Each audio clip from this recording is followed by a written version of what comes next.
Steve Burns here, Death Valley class here with Jim Gali. As usual, he's so gracious enough to share with his expertise, his time, with his Always get a hamburger out of the deal. Oh, absolutely. At least. Maybe a cheeseburger. Yeah. Okay. Beer. Oh yeah, heck yeah, too. So Jim, go ahead and explain the camera here. This is a Kodak circuit camera, and what happens with this thing? It has an 18-inch lens on it right now, and what happens is the film plane is back in this box here, and what you do is you focus. I focused on the clown. There's a ground glass that goes on instead of this big box. You put the ground glass on, you get your focus, and then when you put this the panoramic attachment on, the image is going to land exactly where you saw it on the ground glass. So that's all preset.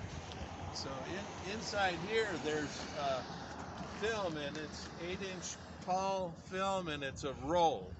There's a roll of it in there, and it's like the picture I just made is 8-inch tall by about 50 inches long, 48 inches long. So what happens with the gear drive here and the lazy Susan, when you turn the camera on, it's actually pulling the film off of that spool, and it's pulling it past a slit, and the film inside the camera is moving at the exact speed that the camera is moving. So it just paints a picture on the film a little at a time as it goes, and different focal lengths take different gears. It speeds it up, slows it down, but whatever it is you're doing. This one had 12-inch and 18-inch, and I used the 18 today. So we'll if last year it didn't work right. It's like the camera started and it started bumping a couple times and stopped. It's like no. Yeah, from the film plane to the lens.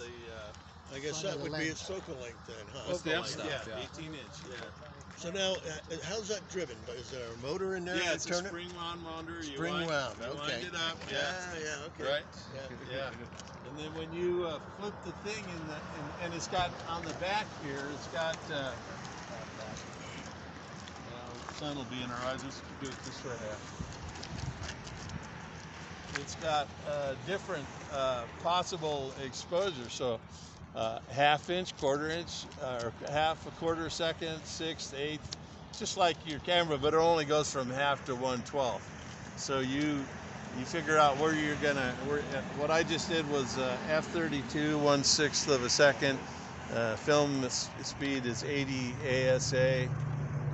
The film that I'm getting is ACFA, and it's the what do they call it? Something about aviation. Avifot. So the aviators would it's 9.5-inch wide film on long spool, 200-foot rolls, and it was used in for the airplanes taking pictures. Aerial reconnaissance. Yeah. So how did you get your film? Whenever the people that do that work changed to digital, I loaded up my freezer. It all turned up on eBay, and I just bought.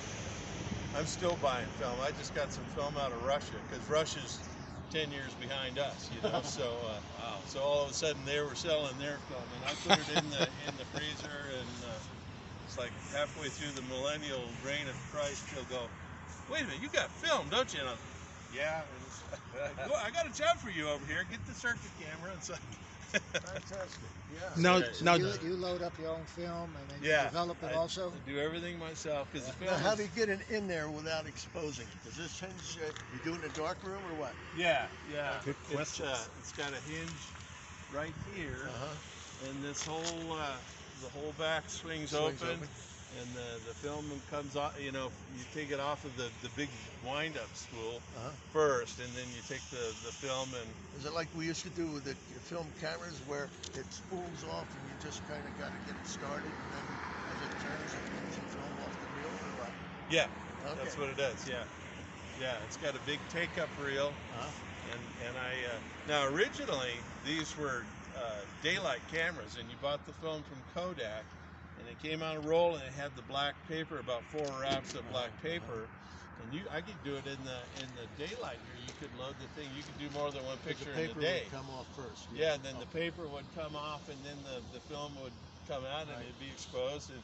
And then when you wound it back in, the paper would go back around, and it was you could take it out in the daylight. But you only do it in black and white, not color. yeah, color. If you want color, get your iPhone. It's like it does a better job anyway. So. This is old school. This is like people that need to torture themselves. And, Yeah, But it's interesting. It's fun. yeah, it's kind of fun. Yeah, it's like How many of these cameras do you have now? I've got 7 or 8 of them. No kidding. Wow. Your wife lets you accumulate all these things with no hassle. yeah. You have to build a shed out back or something? Right? Yeah, I need a shed out That's back. a heck of a looking tripod you got there. Isn't that nice? Yeah. Did you custom build that? So it's or? property U.S. government. No FAA, kidding. so- Oh. Wow. What is this? Oh, that right here. It's getting close. Kind of zoom in on that one. Yeah. Yeah, the U.S. government. Let's see if I can get a closer look at this. There it is. How do you print the negative that large? Yeah, how do you print That's a good question. Big printer to print on that. That was the original thing, is that people would, guys would make a living with these things. You'd go do a convention or whatever group you're doing a picture of. Those guys would develop in a bucket somehow, in a bathtub, whatever, you know, in the hotel room, and then they would, it makes the film is 8" by 48. It makes a contact print. Oh, So you have to have a big contact print frame that you can. Okay. Once the film is dry, then you lay it on the paper and turn the light on and make a contact So you don't have print. to project it, you just lay it.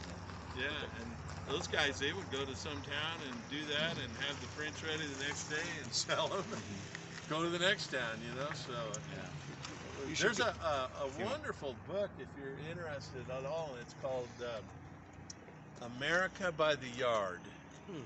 America by the Yard, and they're getting remaindered right now on eBay for $29. It's just the most gorgeous book that you ever see. I mean, the book is about this wide, but then it's got fold-outs, you know, so that you got the full-size pattern, and there's lots and lots of them in there. It's beautiful. Oh, this is wonderful, Jim. So very educational. I think every time I bring a group out here, they just love this. Yeah. Right? You have a business card on you? I don't, no. This is for fun. Well, Jim. Yeah. Well, I know it's for fun, but I thought you still have something. I used to have a... There it is, taking it so off. that thing comes off. Let's take a look at the inside. And that's where you put the your ground bellows glass camera. on, right here. Right, I'll show you the ground glass. There you go. Little bellows camera. Very cool. Oh, wow. Yeah, And I have, there I have a is- Century graphic that kind of. Oh, do you? Yeah, That's the I got glass. 2 of them, the mini and the regular. And this is the ground glass. So if Yeah. you're doing sheet film, Yeah. this is what you would Right, and use. this is how you focus in the first place Right. also. All right, I used view cameras professionally for decades, using commercial 4x5 cameras. And this is the same setup, same concept. Yeah, the lens up and Or America by the Yard. Yeah, I could see. The book is called you see America the by the clown? Yard. Yeah, I could see it there. Yeah, everybody's got to come and take a look at what you this. see is what you get. Oh, this is fantastic. You get a great big long one. Okay, everybody, Steve Burns from Chromolution.com here with my Death Valley class. We're kind of finalizing our shoot. For our last shoot of the day has been located here in Tonopah, which we always get together with Jim Gali, and he always loves to show off his unusual equipment, to say the least. And the students often love this aspect of the class as well. Okay. Picture looked a little fuzzy to you. Thank you for being with me. A lot of you guys have been following me on Facebook through this whole workshop series. More to come, more workshops to come, more classes to come. Looking forward to seeing everybody again. Steve Burns from Chromolution.com, signing off.